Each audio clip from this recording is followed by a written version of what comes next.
Recording number 46 second part. మనం భాగవత వివరణము చెప్పుకుంటూ ఉన్నాము. ఇక్కడ ఏం చెబుతున్నారంటే, చతుర్ముఖ బ్రహ్మగారు మొట్టమొదట పూర్తిగా ఆత్మార్పణ చేసుకొని భగవంతుడికి ఆత్మ సమర్పణ చేసుకున్నాడు. కాబట్టి ఈ మహాసృష్టినంతా కూడా చక్కగా ఏ శ్రమ లేకుండా మంచి స్కిల్ఫుల్ గా ఎంతో నిపుణతతో నిష్కామ కర్మ యోగంగా నడపగలుగుతూ ఉన్నారు. He doesn't want anything from this creation. ఈ సృష్టి ఎందుకయ్యా చేస్తున్నావు? 4 ముఖాలతో బ్రహ్మగారు, నువ్వు ఎందుకయ్యా ఈ సృష్టి అంతా చేస్తున్నావు అంటే, నాకేం అక్కర్లేదు, ఆ పరమాత్మ నా ద్వారా చేయదలుచుకున్న విషయాలన్నీ నా ద్వారా వస్తున్నాయి అంటాడు. గాని ఏ రకమైన కర్మ బంధము లేకుండా నిష్కామంగా చేస్తూ ఉన్నాడు ఆయన ఈ పని. అలా చెయ్యాలంటే మనల్ని మనం సాధకులుగా భగవంతుడికి సమర్పణ చేసుకుని, చేసేదంతా నువ్వేనాయనా, ఈ ప్రాణం నువ్వు ఇవ్వబట్టి కదా ఈ దేహం నడుస్తోంది, ఈ ఊపిరి కంటిన్యూస్ గా నువ్వు పీలుస్తూ ఉన్నావు కాబట్టి కదా మాకు ఈ బండి నడుస్తోంది, ఇక్కడ శరీరం అనే బండి అనే జ్ఞానం ఉండి ఆత్మార్పణ చేసుకున్న వాళ్ళకు కూడా జీవితం అలా సాగిపోతుంది అని చెప్పుకున్నాము ఫస్ట్ నంబర్ లో. ఇంకా చెబుతూ ఉన్నారు, అనేక రకాల తపస్సులు చేయొచ్చు, అనేక దానాలు చేయొచ్చు, ఎన్నో ఉన్నాయి. మంత్ర జపం చేసే వాళ్ళు ఎంతమందో లక్షల జపం చేస్తారు కొంతమంది. వాటి ఫలితాన్ని గనక మొత్తం దైవానికి సమర్పణ చెయ్యకపోతే మనం ఏం చేస్తాం? ఇంత తపస్సు చేశానండి, ఇప్పుడు నేను తప్పకుండా ఒక 4 లక్షల నామజపం చేస్తుంటానండి, 4 లక్షల నామజపం చేసిన వాళ్ళకి ఏం ఫలితం వస్తుంది అని అనేక రకాల శాస్త్రాలు పుస్తకాలు తిరగేస్తాం. ఆ ఫలితం ఏమిటో తెలుసుకోవాలి. నేను ఇంత గొప్పగా ఇంత చేశా కదా, ఏదో ఒకటి వస్తుంది, ఏదో రావాలనే బెగ్గింగ్ బౌల్ వదలకుండా ఇది చేస్తే అది చేస్తే ఇది అని ఫలితాల కోసం వెంటబడటం మానేసి, ఏది చేసినా న్యాయంగా భగవంతుడిచ్చిందే ఆ శక్తి మనకి. ఆయన ఊపిరి పీల్పిస్తూ ఉంటే మనం ఏవో చేస్తున్నామని అనుకుంటూ ఉన్నాం, ఆయన ఇచ్చిన శక్తే కదా అనే భావంతో, తండ్రి ఇది నీదే, నీకు అర్పణ, కృష్ణార్పణమస్తు, శ్రీరామార్పణమస్తు, ఈశ్వరార్పణమస్తు అని ఆ భగవంతుడిని తలుచుకుని ఆయనకు అర్పణ చెయ్యకపోతే బాధ్యతలు మనవే అని మనం అనుకుంటాం. కాబట్టి దాని తాలూకు ఫలితాలు దుష్ఫలితాలు అని ఎందుకంటారంటే, వాటి వల్ల మనకు భయం కలుగుతుంది.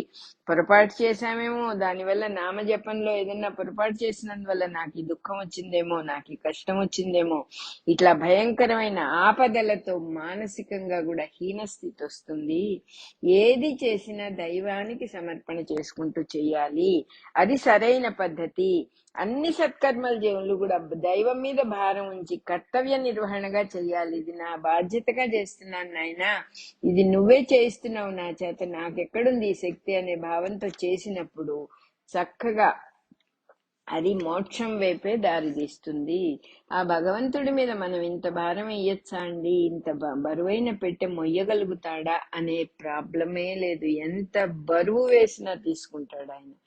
ఆయన వల్ల అసాధ్యమైనదే లేదు. మొత్తం అందరు జీవులు కలిసి వాళ్ళ జీవితాలు ఆయనకు అర్పించినా కూడా అందరినీ చక్కగా నిర్వహణ చేయగలిగినటువంటి సమర్థుడు ఆయన, సర్వ సమర్థుడు అని చెప్పుకున్నాం ముందరే. ఇంతే చేయొచ్చు, ఆయనకి ఇంత మటుకే మనం సమర్పణ చేయొచ్చు, ఈ విషయం సమర్పణ చేయటానికి వీల్లేదనే పరిమితే లేదు, నో లిమిటేషన్స్. అట్లాంటి లిమిటేషన్స్ లేని అపరిమితుడైన ఆ శ్రీహరికి నమస్కరిస్తూ ఉన్నాను అని మళ్ళీ నమస్కారం చేసుకుంటూ ఉన్నారు శుక మహర్షి. ఇవన్నీ ఆయనే చెప్తూ ఉన్నారు.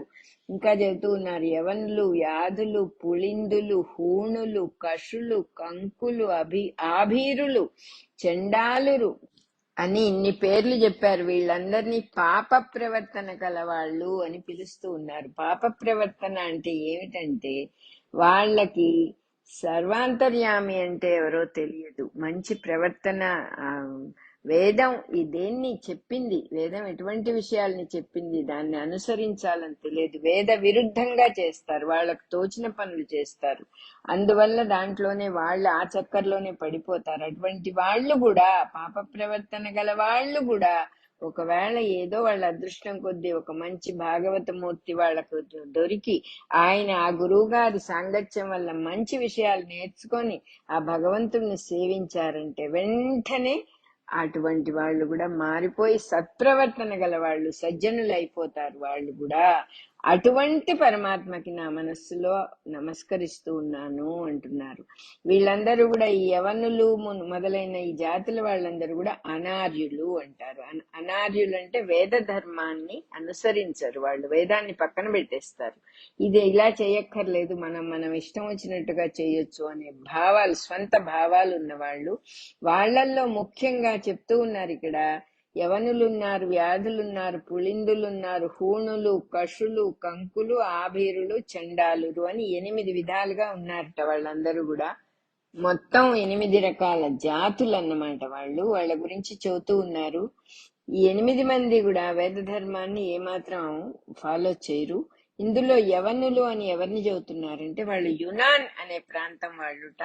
హూణులు అంటే జర్మనీ, రష్యాలు, ఈ కాలపు జర్మనీ, రష్యాలకు చెందిన వాళ్ళు.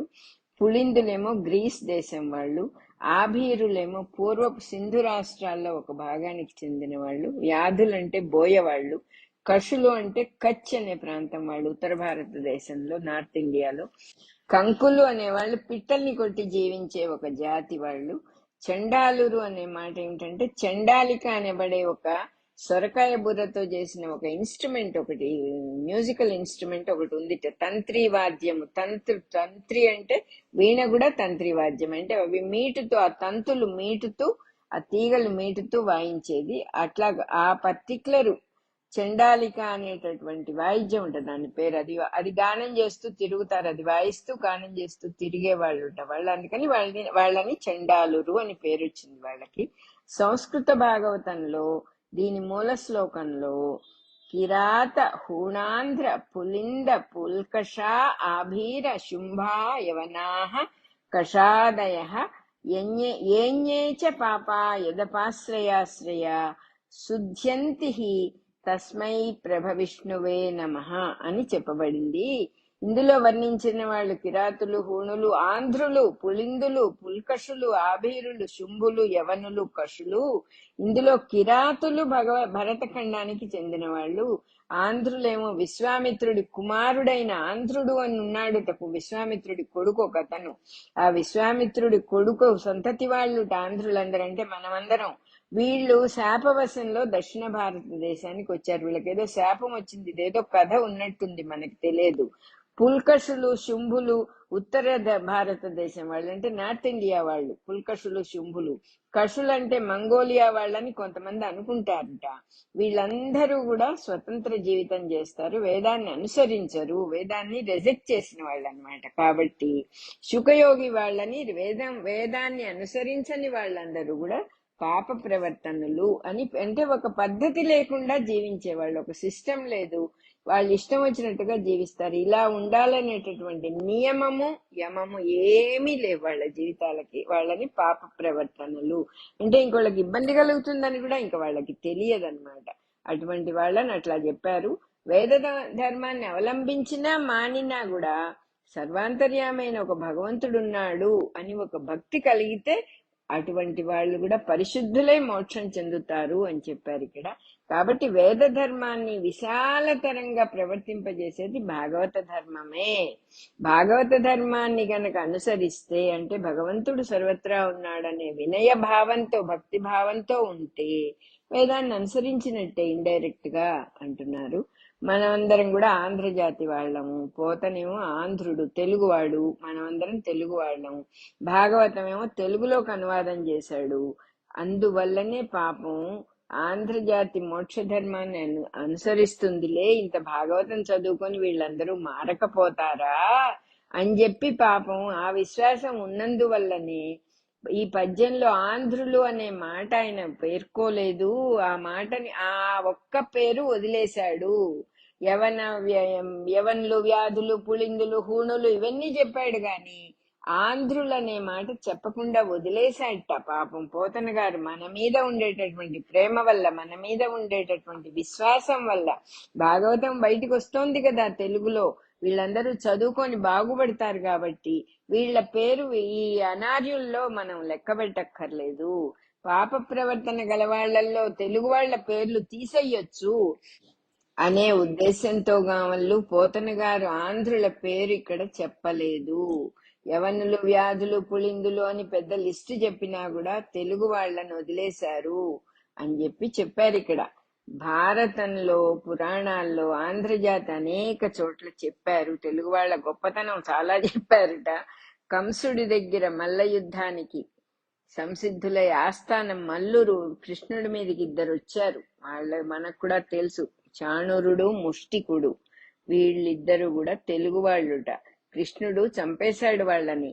వాళ్ళు ఆంధ్రులు అని చెప్పి విష్ణు సహస్రనామంలో చాణూరాంధ్ర నిషోధన అనే నామం చక్కగా మనం రోజు విష్ణు సహస్రనామాల్లో ఉచ్చరిస్తూనే ఉన్నాము, అర్థం తెలియకుండా. మన సంగతే చెప్పారు అక్కడ. మనమే రాక్షస రూపాల్లో ముష్టికులు, చాణూరుడు, ముష్టికుడు అనేటటువంటి మల్ల యుద్ధం విశారదుల్లో ఉన్నాం అక్కడ, కృష్ణుడి మీదకెళ్లిన వాళ్లల్లో.